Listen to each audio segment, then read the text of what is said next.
Welcome to 101. I'm Greg Bassey, your host from the Salisbury Independent newspaper. It's a big day here at PAC 14. We have one of my friends here, Marie Cavallero, is in the house. Welcome, Marie. Thank you. Hi, welcome. Now, you are in charge of one of my favorite organizations, this group that does scholarships for art students. My son, having been an art student, I'm very aware of what you do. It's called CCART. Yes. And you've got a big event coming up.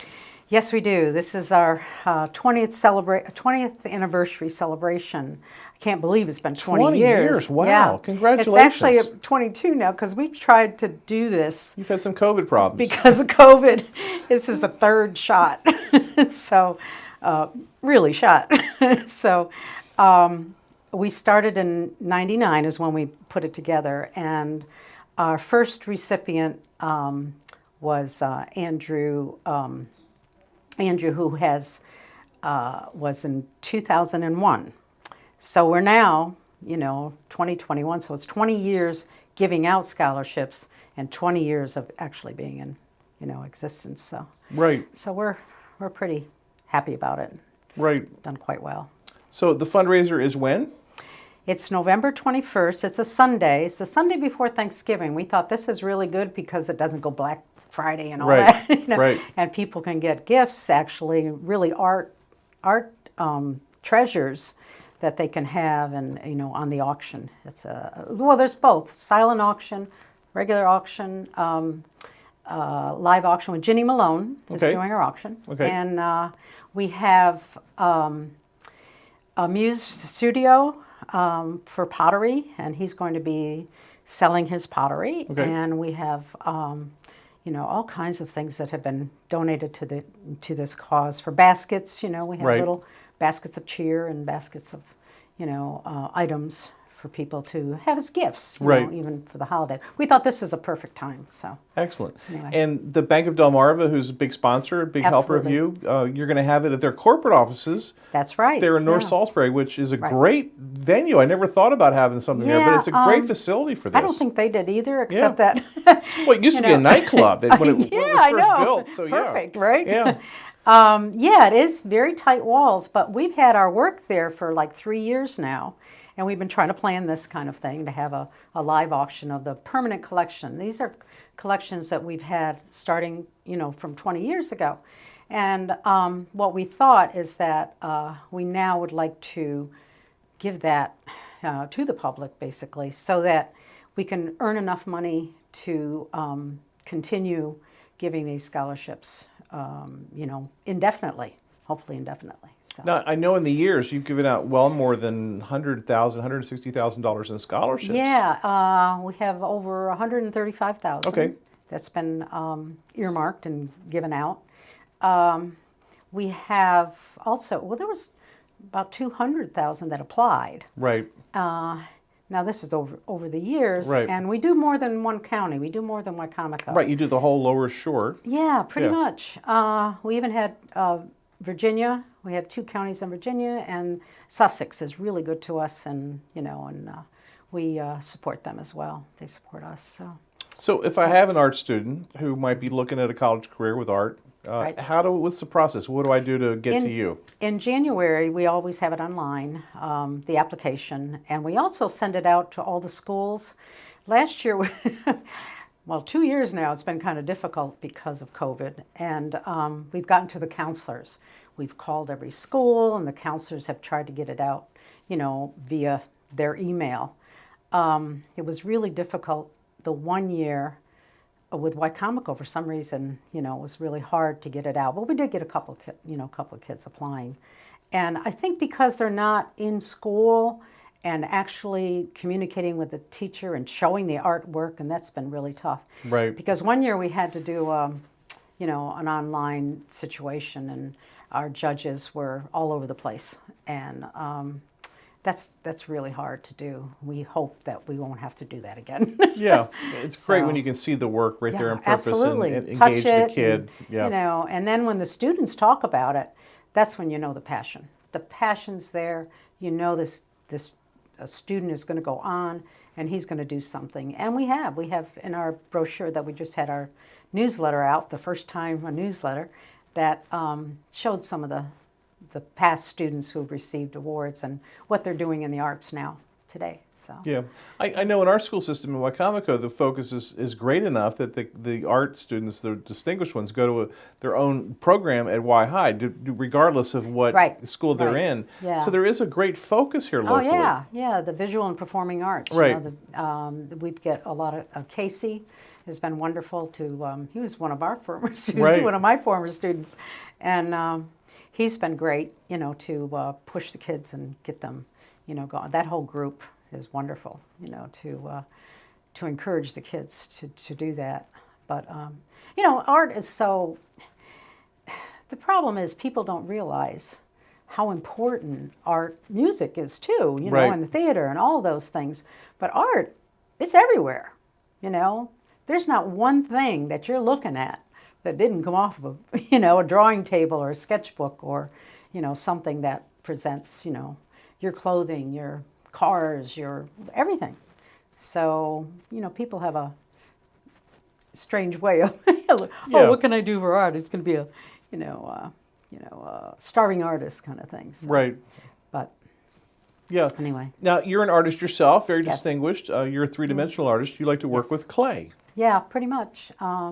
Usually clay, give me that, and I can build whatever. I see a two-dimensional piece, and then I try to develop it into a three-dimensional piece. And kind of my diary, I kind of do work that way, So What's it like, though, to have an idea in your head and to actually make it turn into something that exists?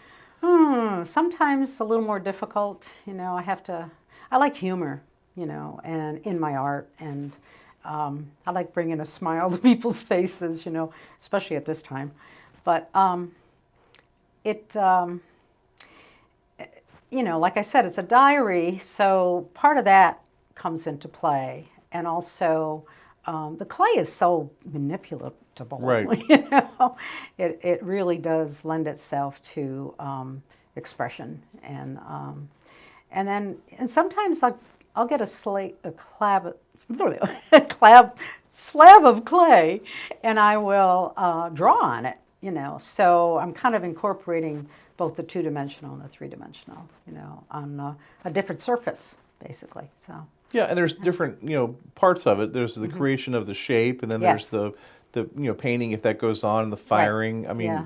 there's so many There's a different lot of steps. Yeah, there's Yeah. a lot Yeah. of, and you've got to be able to succeed at every step in order to make Right. something that's really worthwhile. Yeah, I'm not so much a colorist, but lately I've been using a lot more color in some of my works. But just the form to me has color, Right. and a large piece is more outstanding, like a red would be, and so I see things differently than a painter would. Right. So, but it's served me well through the years. With the scholarships, if you have a youngster at home who shows some interest in art, what can you do as a parent to encourage that? Just have them keep a diary, a sketchbook. And that's one of our big, things that we look at with a student. This last year we had Zane, and he had 7 sketchbooks, and they were full of almost every page could go on a wall, and you could tell that this person was really interested. Even the sketchbooks, they have writings in it, what they're thinking about. And I remember when I was in college, I took some of my high school ideas and then developed them a little more after I had a little more technical, knowledge and all that into that. So we tell the kids, don't lose anything. Just hang on to it, write about it, just a diary, really. Right. So, and that's what makes the difference between, an artist and just a kind of a craftsperson who is, they have beautiful paintings, but you could take a picture, that.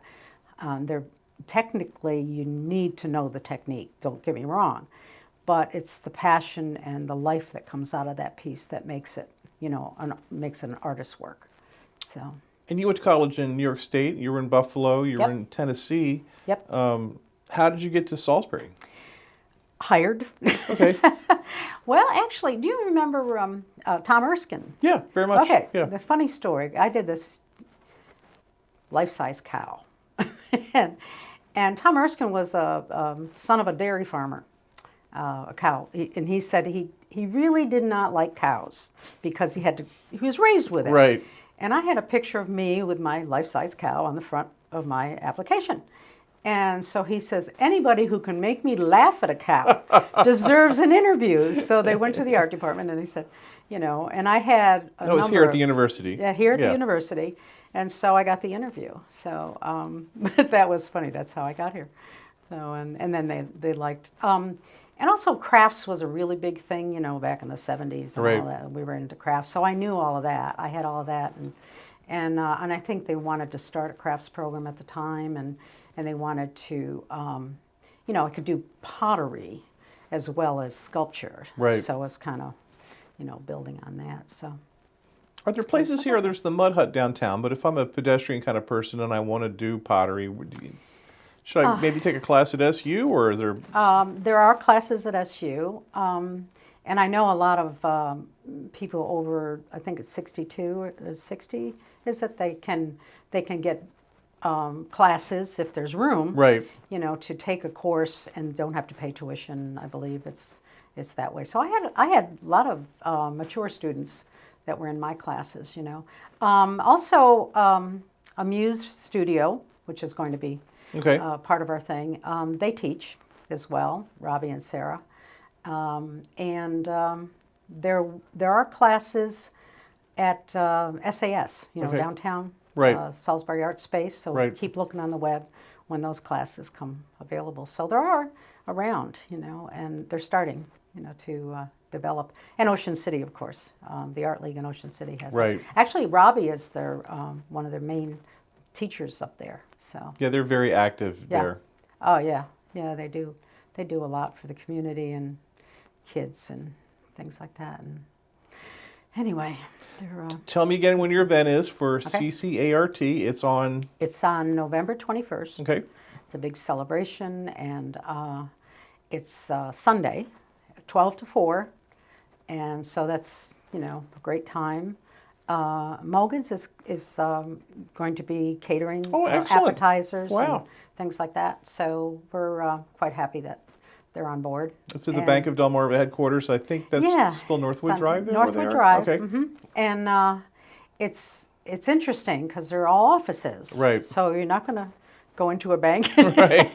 so, per se, but the halls are full of artwork. Right. And we'll have extra artwork as well because some people have donated beyond that. So we'll have that. And you have a great website with all this information.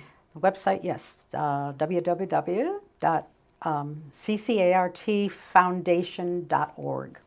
And you can get on the website, and there's the invitations on there. There is a charge, and that has to be in advance because we have to know, what's Right. what's coming, and so we're really excited. All right. And also on that site is all the information for applying for the scholarship, how to reach out. Yes, and that probably is not until the mid-January. Right. We usually get that out. It's a spring operation Yes. for you. Yeah. And usually we have it, it's been varied this year, but it's in April usually. We try to get it at that point so that all these, they have awards night. That's exciting. That is so great. I bet. love Yeah. giving awards. And so we go to the different schools, and last year we actually could give an award on stage, this past year. Right. But the year before we could not. Right. So that was a shame. But, we did what we could do. She's Marie Cavallero, and she's been our guest here. We're excited. She's got a big fundraiser coming up. Thanks for being here today, Marie. Thank you for having me. Joining us now in the studio is my good friend Bonnie Luna, who's here to talk about the Magi concert. Welcome, Bonnie. Thank you, Greg. Thank you for having me back again today. Now, Bonnie, we had you on here a couple years ago, and we said goodbye to the Magi Concert Festival, for which you won a Salisbury Award. It was everyone's favorite event of the year. We said goodbye to it. We weren't going to have it anymore. So, Bonnie, what are you doing here? Well, just what you said, everybody loved the Magi Choral Festival. And once we came to an end with what we called our Magi Choral Festival, we heard from hundreds of people saying, no, please, this is an event that is so important to my holiday season. It is the beginning of the season for me. It sets the tone for me. And please don't let this end. And we just felt that God was leading us to continue to do some kind of a holiday event. And so having had a couple years away from what we call the Magi Choral Festival, Right. many people ask us to bring the National Christian Choir back. And so God made a way, and here we are today planning and preparing for our November 13th concert, which is called a Magical Christmas Concert with the National Christian Choir. It's a great event, and it really gets you in the mood for the holiday. And you've got a different venue this year. It used to be at Y High, but you're going to have it over at the Emmanuel Church. We're having our concert on Saturday, November 13th at Emmanuel Church on Bigland Park Drive. It is a beautiful facility, seats 2,200 people, Right. 2,200 people, and will be just perfect for the concert with the National Christian Choir. So this raises a lot of money for who? This raises money for two nonprofits here in Salisbury, the Joseph House Center and the Christian Shelter. And when the Magi Fund was founded back in 1994, it was founded with the purpose of raising funds for these two organizations, and we've been faithful in doing that now for 28 years. Wow, Bonnie, that's amazing. 28 years. 28 years. Yeah. And when you think of two groups in Salisbury that do real good, like real good, it's those two groups. They have an amazing ministry to the poor and the homeless and are faithful every day in meeting those needs. To the extent possible that they have the funds and the resources available to them, they're out there meeting the needs of these impoverished individuals. Now, the National Christian Choir, when they get going, I start to tear up a little bit. They're that good. We all do. We all do. Kathy Bowman, who is the director of the National Christian Choir, has a real heart for bringing music to the people that is uplifting and inspiring, and a message of Christ's love. And so, of course, our concerts are centered around Christmas, so there's going to be a lot of Christmas music presented at the concert, and that's always special. And they have so much energy. Yes, they do. Our concert will be probably about an hour and 45 minutes. And also, there's a new children's choir in Salisbury called Salisbury's Children's Choir, and still under the direction of Alice Wigfield. And so we have invited the Salisbury Children's Choir to come this year and present a small portion of the program. So we'll all get to see the new Salisbury Children's Choir. And then at the end, they all sing together, right? I don't know what they're planning this year. I leave that up to the two directors. I don't You need to take control of these things. I don't get too involved in what they want to present. So it'll be a surprise. So, Bonnie, why do you do this? Why do you make yourself do this every year? Why do you give back to the community through this event? I'm just called to do it. There have been times when I really wanted to quit, Greg. I will be honest. It's a lot of work. And of course, we're an all-volunteer organization. We work off of my kitchen table or somebody else's kitchen table, whatever the need is. And it really can consume all of us for a short period of time. But the real reason I do it is because God called me to do it. He called me to do it 28 years ago, and He has kept that call on my life for these 28 years. And no matter how tired I get, the tiredness doesn't compare to the joy of being able to do this. And then at the end, being able to give those funds to the Joseph House Center and the Christian Shelter. Over these 28 years, Greg, we have raised in the neighborhood of $2 million. And all of that done without an office, without a staff, with just individuals coming alongside us, volunteering their time and their talents. And so it is a real ministry that is intended to give those that are less fortunate in this community and the surrounding area an opportunity to have things a little bit better, particularly during the holidays. For people who don't know, tell us a little bit about what Joseph House does. Joseph House Center is a crisis intervention ministry, and people come to them with any need that they might have. It might be a need for help with an electric bill or a water bill. They're about to lose their utilities. Joseph House will intercede, pay some funds to help keep their utilities on. or somebody is about to be evicted from their apartment. They'll, again, intercede to make sure that those individuals do not become homeless. And then beyond that, the needs that they meet are just too numerous to mention. They help with medicine, they help with transportation, they help with repairs on a home, cars that break down, and goes on and on. If you can think of a need and bring it to the Joseph House, if it's at all in their power and ability to meet that need, they will meet it. And they're located over there on the west side behind where Campbell's Soup used to be. And when you go there, it's just so inspiring, the work they do. Yes, and of course they have a big food ministry. Right. They offer not just financial help to individuals in a crisis, but they provide food. They have a food pantry, and they provide food on a regular basis throughout the year to families or individuals that have a need. And Christian Shelter, what do they do? Christian Shelter has really been building their ministry. They, of course, are, as their name suggests, a shelter for the homeless. They have a new large board of directors. They're expanding their facility, and what they do is minister to individuals that are indeed homeless. They take them in and try to help them rehabilitate their lives. And it's a ministry that just doesn't provide shelter. They are there to assist that individual with getting back on their feet, becoming stable mentally, emotionally. They help them find employment. They help them go beyond the shelter and find housing. And so it's a ministry that tries to meet all the needs of a homeless individual. And their biggest population these days now, Greg, are families. It started out as basically a homeless shelter for men, expanded to a shelter for men and women.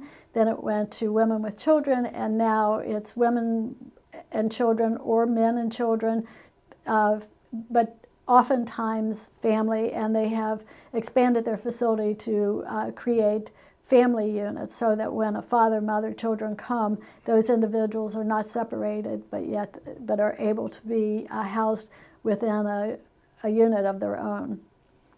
I know the first time I went to the Magi Choral event, it was one of those, like, I went just to be nice and wasn't expecting, like, okay, I'll get through this thing. And at the end of it, I was just so completely filled with positivity and energy. It was amazing how I went from, like, walking into, oh my golly. Yes, and we just want to say, Greg, if someone is watching today and they have not experienced a Magi Choral event, they're really missing a great opportunity to just have tremendous joy put into their lives for the holiday season. And it's not just that they get to go and be entertained, and indeed they are entertained, but tickets are just $15. And we've had many people tell us that what they see at one of our events is better than what they have seen maybe in New York. Absolutely. And everything is professional quality, and we really do present a very professional event. And $15,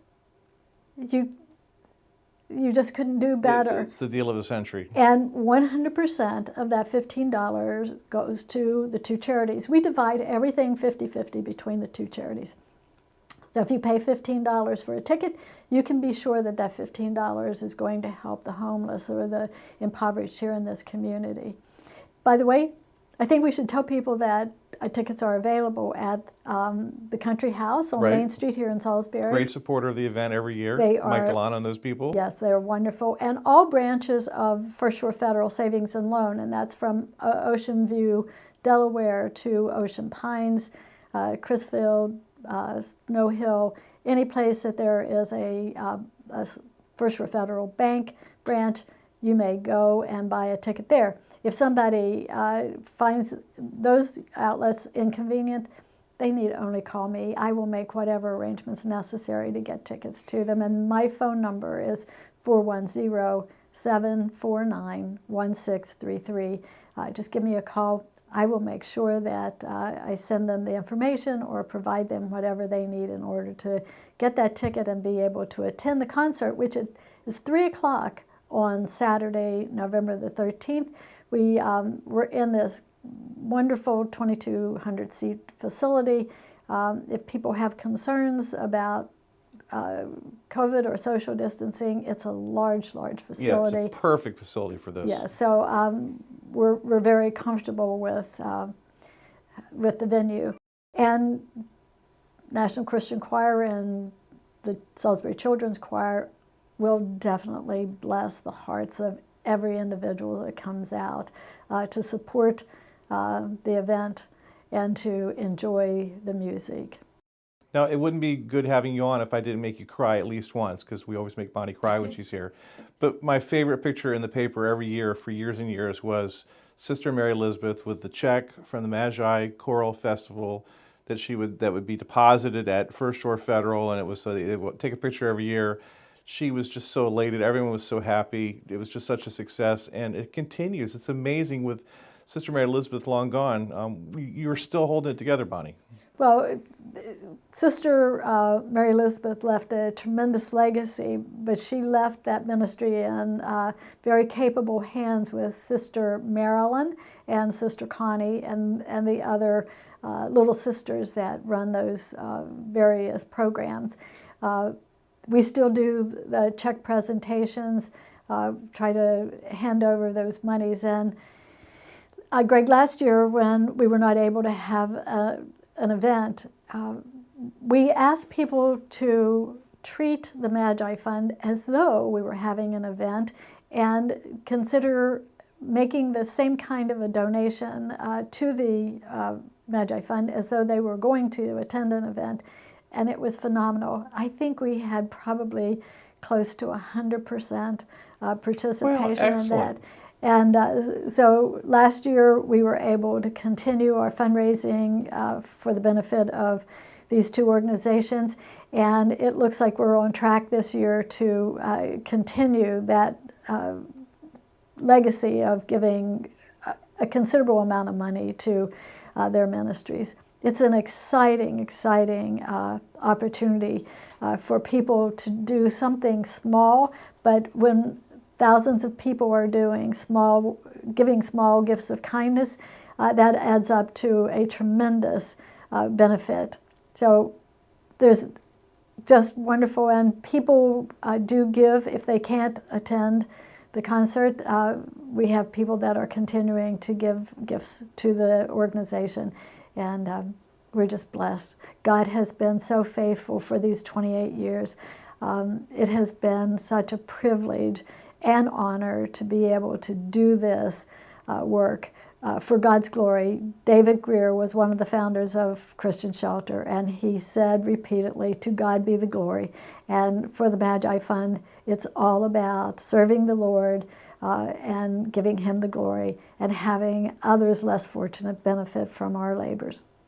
She's Bonnie Luna. The world's back on its axis. We're having the Magi Choral Festival again here in Salisbury, and we're so excited. Thank you, Bonnie, for being here today. Oh, thank you, Greg. Bless you. I'm Greg Bassett from the Salisbury Independent newspaper. Another edition of One-on-One right here on PAC 14.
First Shore Federal is proud to support PAC 14 and one-on-one. We'd encourage every business to support PAC 14 and pick a program and support it, and let's make a difference.